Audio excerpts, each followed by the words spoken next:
Babe, dala mo lisensya mo? Babe, ikaw muna mag-drive, inaantok ako. Okay lang? 3 oras na ako nagda-drive eh. Pilit muna natin, tapos ikaw muna mag-drive ha. Dahan-dahan lang babe.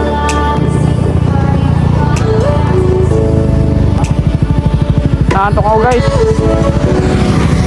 So yan, tignan na yung girlfriend ko. Maghanap kayo ng maghanap kayo ng girlfriend na may lisensya para kayong magda-drive. Naantok ako.